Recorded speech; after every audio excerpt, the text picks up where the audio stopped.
Hello friends, welcome to the new episode of my channel. আমি Prince. তো এখন মূলত কথা বলবো দাগির টিজার নিয়ে, যেটা বলা যেতে পারে বরবাদের সঙ্গে ডাইরেক্ট ক্লাসে আসছে এবং আমাদের ইন্ডিয়াতেও রিলিজ করবে, কারণ এসবিএফ এবং চরকি মিলে যেভাবে তুফান এনেছে, সুরঙ্গ এনেছে, ঠিক সেইভাবে এই সিনেমাটাও আসতে চলেছে। এবং এটা খুব বড় একটা প্রজেক্ট ছিল, অনেক ধরে আলোচনা হচ্ছিল। সুরঙ্গর পরে রীতিমতো আবরার নিশো এক প্রকার বলা যেতে পারে নিরুদ্দেশী হয়ে গেছিলো, কোনো রকম কোনো আপডেট নেই, কিচ্ছু নেই, ফ্যান্সরা রীতিমতো ওয়েট করেছিল। তো অপেক্ষার ফল যে ভালো হয় তার সবচেয়ে বড় উদাহরণ হচ্ছে আজকের টিজার। এবং যারা মনে করেছিল বরবাদ আসছে সাকিব খানের, যেটা টিজার এত ভয়ঙ্কর হয়েছে, এত আলোচনা, এত হাইপ, অনেকে ধরে নিয়েছিল বা অনেকে তো বলতেও শুরু করে দিয়েছিল যে নিশো হয়তো ঈদে আসবে না, নিশো হয়তো পালিয়ে যাবে, আর কোনো চান্সই নেই আসার। কিন্তু আজকের টিজারের শেষে এরকম করে ধপাস করে একটা আওয়াজ দিয়ে ঈদ উল ফিতর লিখে দিয়ে বুঝিয়ে দিয়েছে তারা বিন্দুমাত্র এটা নিয়ে চিন্তায় নেই। তারা ওপেন টু অল ডাইরেক্ট কিন্তু ক্লাসে আসছে। এবং যা টিজার করেছে, হতে পারে বরবাদ যে ধরনের সিনেমা তার থেকে হয়তো এটা আলাদা হাটকে বা কিছু একটা হতে পারে, কিন্তু এই সিনেমাটা কিন্তু ভালো রকম দর্শক টানবে। তার কারণ আবরার নিশো নাটকের হিউজ বড় সুপারস্টার, এবং তার ক্রেজ কতটা, তার প্রথম রিলিজ হওয়া সিনেমা সুরঙ্গ প্রিয়তমার মতো ইন্ডাস্ট্রির সিনেমার সামনে মাথা উঁচু করে দাঁড়িয়ে বক্স অফিস এনে দিয়ে প্রমাণ করে দিয়েছিল যে নিশো কী জিনিস। এবং আমাদের এখানেও একটা পাগল করা ক্রেজ রয়েছে। সুরঙ্গ প্রচুর লোকে দেখেছিল এবং নাটকগুলো তো দেখি, যে কারণে এটাও যখন আমাদের এখানে রিলিজ করবে, যদি দিনের দিন করতে পারে তাহলে তো সোনায় সোহাগা। কতটা বলতে পারছি না, তবে খুব আশা রয়েছে। এবার ওপেনলি যদি টিজারটা নিয়ে কথা বলি, তার আগে ছোট্ট রিকোয়েস্ট, যদি চ্যানেলটা নতুন হয়ে থাকো চ্যানেলটাকে সাবস্ক্রাইব করে দিও and get the bell icon. তো এই টিজারে আমরা প্রথমবারের জন্য কিন্তু আপনার ইনস্টাগ্রাম অ্যাকশন হিরো তার আমরা দেখতে পাচ্ছি।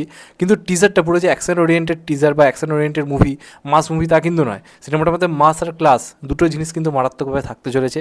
এখানে আমরা দেখতে পাচ্ছি নিশোর ক্যারেক্টারটা মূলত একজন জেলের কয়েদি, এবং খুবই নিরীহ একটা ছেলে বোঝা যাচ্ছে, কারণ একটা শটে তোমরা দেখতে পাও যে রীতিমতো ব্যাগ নিয়ে সাধারণ ছেলেপুলেদের মধ্যেই হাঁটছে।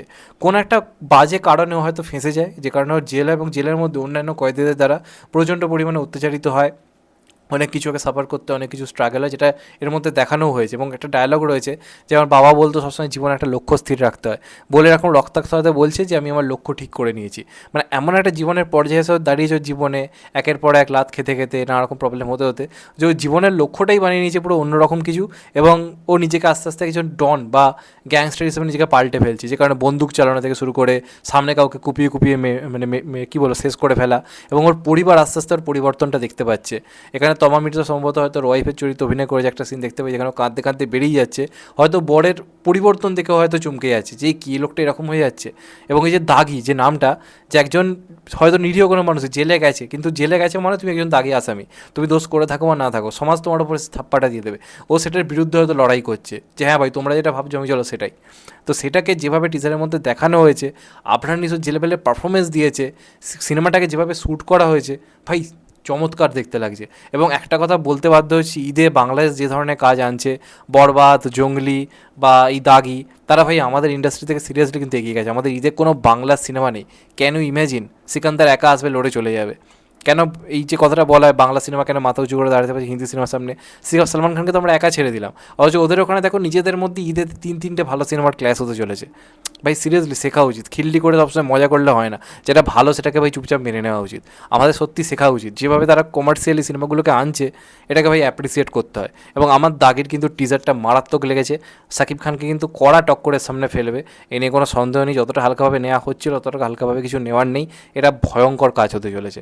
আমার দারুণ লেগেছে এই টিজারটা, আফরান নিশো ফাটিয়ে রেখে দিয়েছে, এবং বাদ বাকিদেরকেও দারুণ লাগছে, এবং সামথিং ডিফারেন্ট কিছু একটা হতে চলেছে।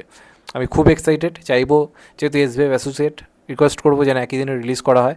আমি তো অবশ্যই যাওয়ার ইচ্ছে প্রকাশ করবো, অন্ততপক্ষে সালমান খানের সঙ্গে লড়ার জন্য একটা আফরান নিশো তো আমাদের এখানে থাকুক, কাউকে না কাউকে তো দরকার ভাই। মজা আসবে সিনেমাটা দেখতে সিরিয়াসলি। তো তোমাদের এটা নিয়ে কী মতামত অবশ্যই কমেন্ট করে জানিও। চ্যানেলটা নতুন হলে চ্যানেলটা সাবস্ক্রাইব করে দিও and get the bell icon. ভালো থেকো সবাই, টেক কেয়ার, নমস্কার, আবার দেখা হবে। এখন তো ভাই সবাই ভালো থেকো, সুস্থ থেকো, টেক কেয়ার, নমস্কার, আবার দেখা হবে, ভালো থেকো।